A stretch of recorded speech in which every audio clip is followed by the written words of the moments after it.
All right, if you'll turn in your Bibles to Ecclesiastes chapter 9.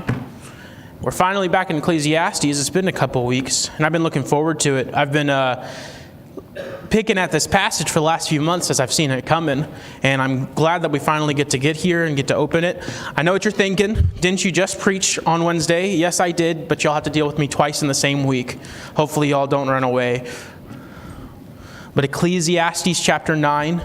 I also accidentally neglected to do something Pastor had asked me to do last week, because when I walk on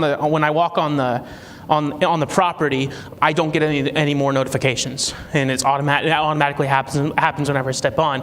And right before I preached last Wednesday, he texted me, he told me he was praying for me, and he told me to tell you guys that he misses being here and that he's going to come back with lots of pictures and lots of stories, and that's the plan. So Pastor is thinking about us all the way over there in Japan, and I neglected to tell you that last week, so here I'm telling it now. All right, so Ecclesiastes chapter 9. We're going to be reading the whole chapter. We'll read it all through once. And one thing I struggled with when I was first studying it is how disjointed some of the bits of the chapter is. And that's somehow what this book is like. Solomon tends to move on from one subject to another, and it's hard to see the connection. But then I think I found the connection, and I hope that you can see it too as we read through it and pay attention to the thought flow of Solomon, the author, as we read through this chapter. And we'll read it through together, and we'll get started. So, Ecclesiastes 9, verse number 1, he says, "For all this I considered in my heart, even to declare all this, that the righteous and the wise and their works are in the hand of God. No man knoweth either love or hatred by all that is before them. All things come alike to all. There is a one event to the righteous and to the wicked, to the good, to the clean, and to the unclean, to him that sacrificeth, and to him that sacrificeth not. As is the good, so is the sinner, and he that sweareth as he that feareth an oath. This is an evil among all things that are done under the sun, that there is one event unto all. Yea, also the heart of the sons of men is full of evil, and madness is in their heart while they live, and after that they go to the dead. For to him that is joined to all the living there is hope. For a living dog is better than a dead lion. For the living know that they shall die, but the dead know not anything, neither have they any more a reward, for the memory of them is forgotten. Also their love and their hatred and their envy is now perished, neither have they any more a portion for ever in anything that is done under the sun. Go thy way, eat thy bread with joy, and drink thy wine with a merry heart, for God now accepteth thy works. Let thy garments be always white, and let thy head lack no ointment. Live joyfully with the wife whom thou lovest all the days of thy life of thy vanity, which he hath given thee under the sun, all the days of thy vanity, for that is thy portion in this life, and in thy labor which thou hast taken under the sun. Whatsoever thy hand findeth to do, do it with thy might. For there is no work, nor device, nor knowledge, nor wisdom in the grave whither thou goest. I returned and saw under the sun that the race is not to the swift, nor the battle to the strong, neither yet bread to the wise, nor yet riches to men of understanding, nor yet favor to men of skill. But time and chance happeneth to them all. For man also knoweth not his time, as the fishes that are taken in an evil net, and as the birds that are caught in the snare. So are the sons of men snared in an evil time, when it falleth suddenly upon them. This wisdom have I seen also under the sun, and it seemed great unto me. There was a little city, and a few men within it, and there came a great king against it, and besieged it, and built great bulwarks against it. Now there was found in it a poor wise man, and he by his wisdom delivered the city. Yet no man remembered that same poor man. Then said I, wisdom is better than strength. Nevertheless, the poor man's wisdom is despised. The despised there doesn't mean to hate. It means to look down upon, forgotten, looked over. Nevertheless, the poor man's wisdom is despised, and his words are not heard. The words of wise men are heard in quiet more than the cry of him that ruleth among fools. Wisdom is better than weapons of war, but one sinner destroyeth much good. There's a lot there. We are not going to dig into all of it, but we're going to dig into most of it. And I pray that you pay attention as I try to do that, and we'll see what the Lord has for us today. But before we continue, if you please pray with me. Dear Heavenly Father, I thank you for your word again. I thank you for the wisdom that you gave Solomon and his ability to communicate that to us in the books that he wrote. And I pray that you do some more of that even tonight as we open your word and we look at it and we try to glean something from it. pray that you'd protect Pastor as he's away overseas, and that you give him safe passage back and for when he preaches next Sunday. In Jesus' name, amen. All right, so all of us are familiar with the idea of karma. It's something that you hear. You hear you do things, and you expect good things to happen back to you. That's what karma is, and you need to build up good karma so that good things can happen to you. If something bad happens to you, well, you probably had bad karma. That's just karma. That's the way it works. But that's not the way it works. Good things don't always happen to good people, and bad things don't always happen to the bad people. Sometimes it's the reverse. And life in general is just completely unpredictable. You have examples like you think of weather. Who can predict when a storm's going to come? Now they think they can, and sometimes they get it right, and sometimes they do predict the weather. But most of the time, it seems like they're dead wrong. And who knows what they pay the weatherman for? But I don't think it's too much of predicting the weather, because he's wrong half the time.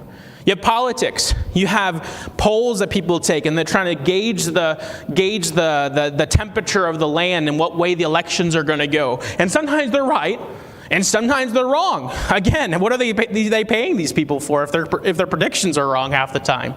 In one way, a prediction that's wrong half the time is worse than a prediction that's wrong all the time. So you have weather, you have politics, you have randomness, like what gender your kid's going to be, because scientifically it's going to be you have a 50% shot each time. But then you have families that for some reason, they have 8 kids, and they say they're going to keep going until they get a boy. But it's a girl, and then a girl, and then a girl, and then a girl. Why does that happen that way? It's unpredictable. Life is unpredictable. There's a story of a lady who was born in the 1800s, and some of you will recognize the story, and I'm not going to give her name yet, so if you know who I'm talking about, don't say the name. But there was this little girl, and she was born. She was a healthy baby, and there was nothing wrong with her, but she caught the flu in her early life. I believe she was under the age of 1, so she was still an infant. And the doctor, in the older medicine ways, gave treatment to her, but in the process of giving her treatment for the flu that she caught, she was blind. And she would live the rest of her life in complete blindness, not even remembering what it was like to see like she could when she was a baby. And you think, well, why did this happen? Why would God let this happen to a little baby? What good could come of it? And there are things that happen in our life, and sometimes life's seeming propensity towards not being fair, it can really get under our skin. It might make us even depressed at times. That can cause depression. When you see life and you see good things happen to the bad people and bad things happen to the good people, you can think, why would God let this happen this way? This does not seem fair. And it can cause an amount of depression. And it does cause an amount of depression. Especially in people that aren't religious. They say, well, if good things happen to bad people and bad things happen to good people, why be good? What's the point? What's the point in life? Solomon was struggling with this in this chapter. One common theme of the book of Ecclesiastes is Solomon's continual struggle with trying to find meaning in life. And you see him look for it. You see him look for it in pleasure. You see him look for it in alcohol and money and wisdom and multiple wives. You see him look for meaning in his life. And every time he comes up over and over and over again, vanity of vanities, all is vanity. And like we've heard in previous sermons, vanity means empty. So vanity of vanities, that means empty of emptiness. All is empty. Can't you feel the sense of depression there might be there? Just the sense of not knowing what to do about all the questions of life. But Solomon had a conclusion to make in this chapter, and a way to look at that, the propensity of life to not be fair, to be random. And he has something to give towards that thought that can help. One reason that life can feel meaningless is how unfair it is. I mean, you have phrases like "it's a dog-eat-dog world," or "you only find fair at the fairground." We say those little sayings to try to look over the fact, but we all have that contention with how life seems unfair at times. You're looked over for a promotion, or a loved one dies well before they should have, or anything, and we all experience moments like that. Why is life so unfair? And what am I supposed to do about it? How should we respond? And a lot of times, like I said, we react wrongly. Well, how does Solomon respond? Well, let's look at his thought process. So first, he talks about the impossibility to inscribe meaning to the acts of God. That's the verses 1-6. He talks about how you can't give meaning to the hand of God. That's how he puts it. And the wording is a little hard to parse out, and we're not going to dig into it. But that's basically what he's saying. Good things happen, bad things happen, and it's all from the hand of God. Meaning, who knows? Who knows but God is basically the idea there. So it's impossible to say, is what he's saying. It is impossible to say why things happen the way they do. I mean, you have freak accidents, things that nobody saw coming that just happen out of nowhere. And I have a specific example that I find quite humorous, and it comes up in my mind from time to time. So I was in elementary school, and we were in church on Sunday, and I was in the second row, and there was a girl sitting in front of me. And she had one of those hand sanitizer little bottles, if you know what I'm talking about. Those things give me migraines. I have migraines that are brought about by strong scents. And she's flipping this hand sanitizer bottle around, and the pop flies open, and a small glob of hand sanitizer flies towards my face and up my nose. Who could have predicted that would happen? That was a freak accident. And I had a migraine for probably 36 hours after that. There are freak accidents. And you have natural disasters that nobody can predict that could happen. One of the scariest parts about natural disasters is that they happen with little to no warning. If you knew an earthquake was going to come, everybody would get out of the way before it comes. But you don't know when it's coming. And that's one of the scariest parts. You can't predict it. If you have a little bit of morbid curiosity, do a little bit of research about the fault line that's off our coast to the west. It's crazy, and it could happen at any moment, and you don't know when, but there's a natural disaster that could happen. All of creation is affected by randomness and imperfection and disaster. That's what it even talks about in the book of Romans, about how all of creation was touched with the fall. And very often, it is impossible to see a reason for what happens in our world. And but here's something important. Not knowing the reason is not the same as there not being a reason. Just because you don't know why something happened doesn't mean God doesn't know why it happened. Not knowing the reason is not the same thing as there not being a reason. And this was the lesson that Job learned. Pastor preached through Job pretty recently, and he had to learn it the hard way. But it wasn't the only lesson that these passages share. See, the second lesson, it's in verses 2-3, and you can read that with me again. He says, all things come alike to all. There is one event to the righteous and to the wicked, to the good and to the clean, to the unclean and to him that sacrifices. The same thing happens to all these group of people. Skip down to verse 3. He says, this is an evil. The idea there is this is an unfortunate. It's a calamity. It's not saying that God is doing something evil. It's like when we say when a disaster happens, that was a calamity. That's what the word evil would mean in this older form of English. That this is an evil among all things that are done under the sun. How unfortunate that good people and bad people have the same thing happen to them. Because is there no justice in the world would be how we would put it. Now, good things happen to the righteous and to the wicked. Bad things happen to the righteous and to the wicked. And someone's moral worth does not unequivocally predict or explain their life experiences. We can't look at someone's morality and how they live their life and predict how the end of their life is going to be. That's not how it works. I'm not saying there's no consequences to your actions. There definitely are. And much of what we experience is under our control. But also, much of what we experience and much of the things that come into our life is outside of our control. I mean, look at Job. Ask Job. Job had no control with the trial that he went through. But there is still a reason for his struggles. Job never found out that reason. But the entirety of the book of Job is Job struggling with the idea, I'm a righteous man, and this bad thing is happening to me. Why, God? And God doesn't answer him. But what we do know, based off what God says, is that there was a reason. There was an answer, even if Job didn't realize it at the time. This is the same lesson that Jesus teaches in Matthew 5. Jesus teaches when he says, for he maketh his sun to rise on the evil and on the good, and sendeth rain on the just and on the unjust.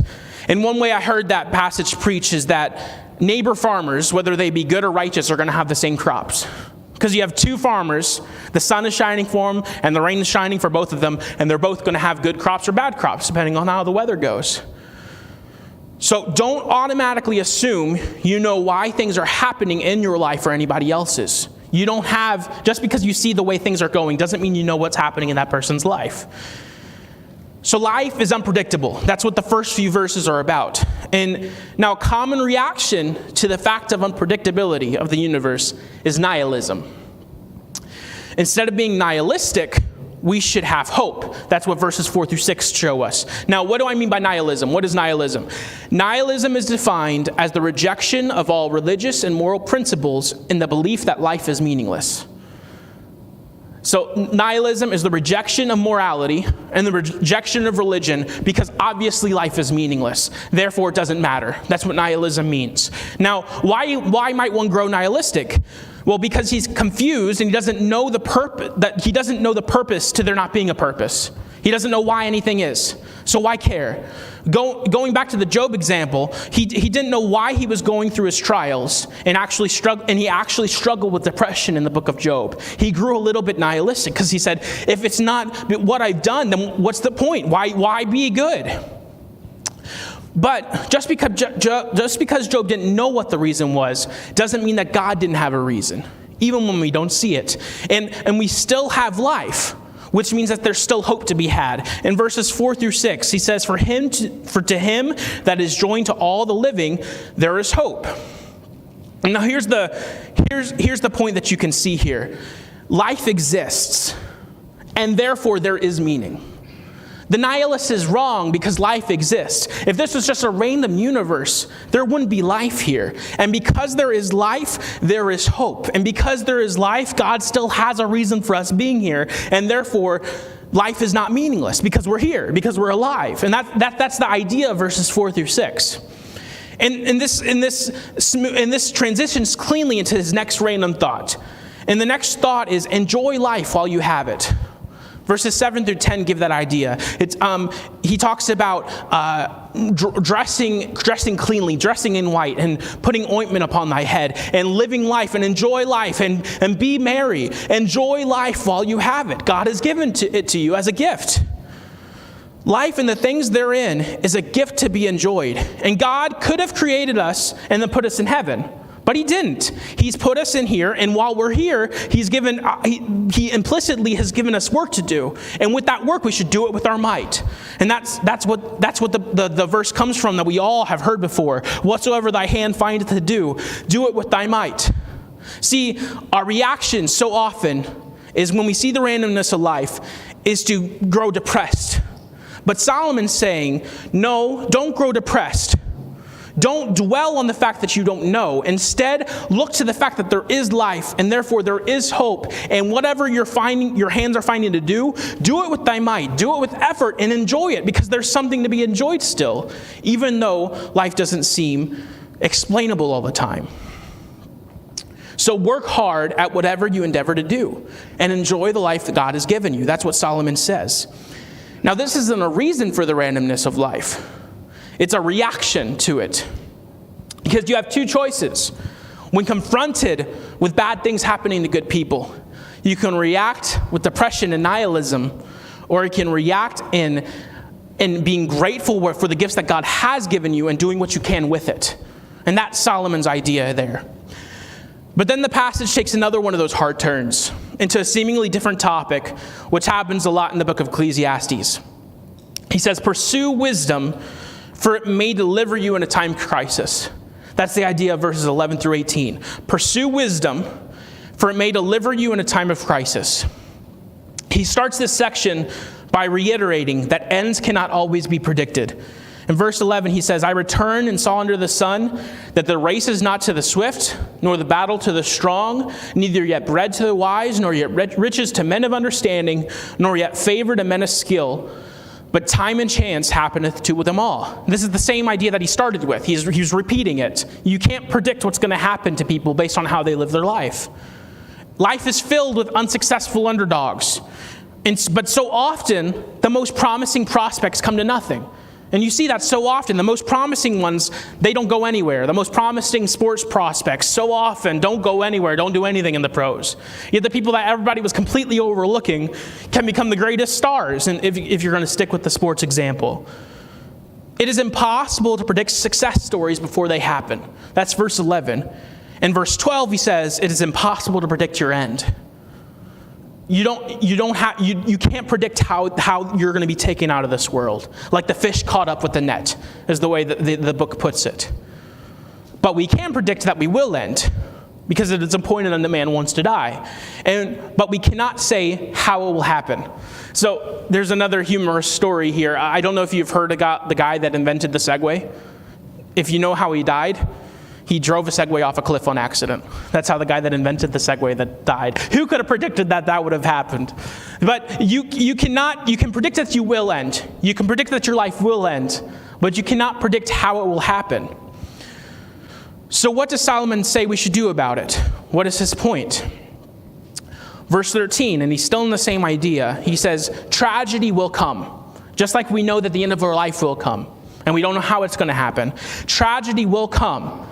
And when it does, wisdom is valued there. So read with me in verse 13. This wisdom have I seen also under the sun, and it seemed great unto me. There was a little city and a few men within it, and there came a great king against it, and besieged it, and built great bulwarks against it.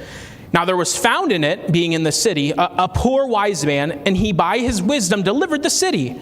Yet no man remembered that same poor man.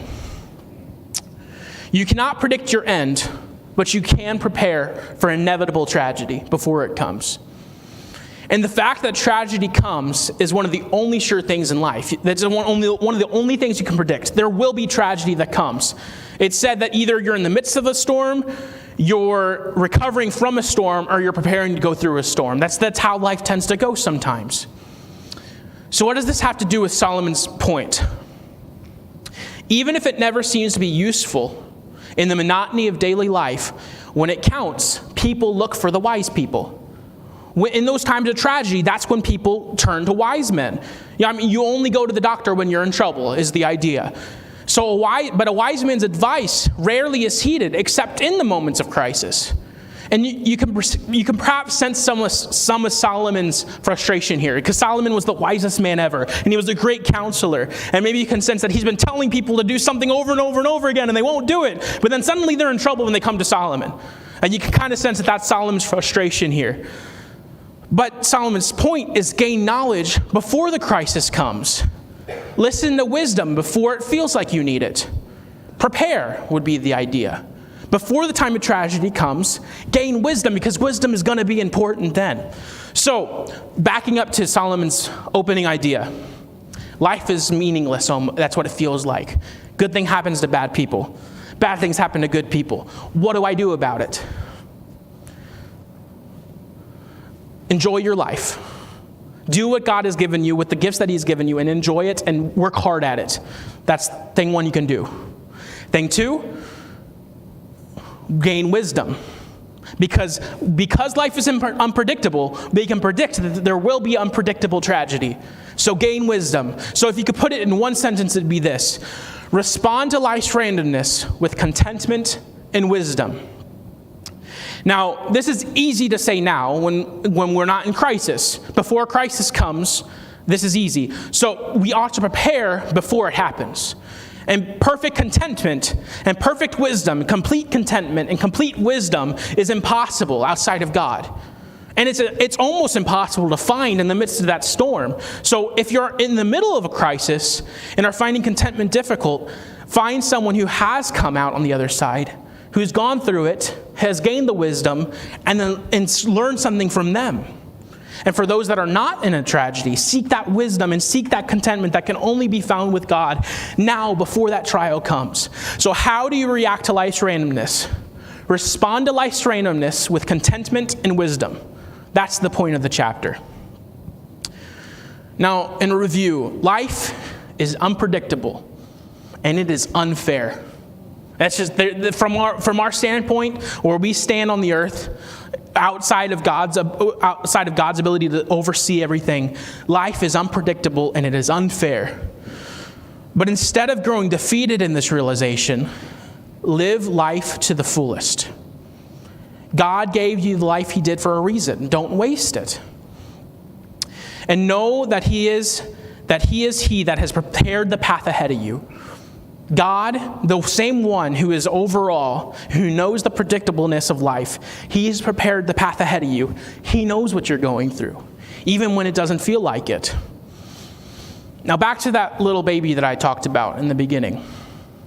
Her name was Fanny Crosby. Fanny Crosby is one of the greatest hymn writers to ever live. And if you open your hymn book up into a random spot, you flip a couple pages, you'll find a hymn written by her.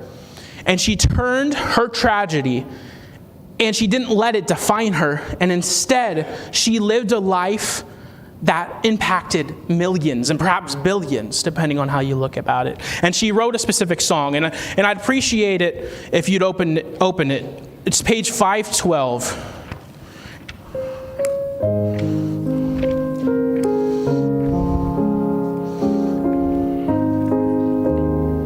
And if you look up there on the top left, it says written by Fanny Crosby. She wrote these words. And when you think about Fanny Crosby's life and the trials she went through because of her disability, and you think about these words this song has, it can be quite impactful. So I'd appreciate it with me in closing if you'll just stand before we go to our Bible fellowships, and we'll sing the first verse of All the Way My Savior Leads Me.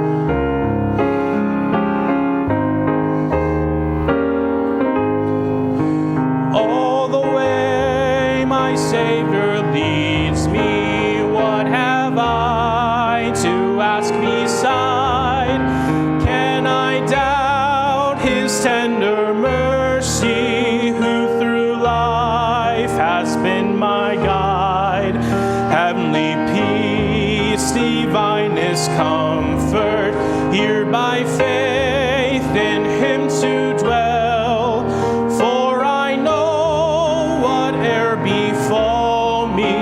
Jesus doeth all things well, for I know whate'er befall me, Jesus doeth all things well. Thank you. You may be dismissed.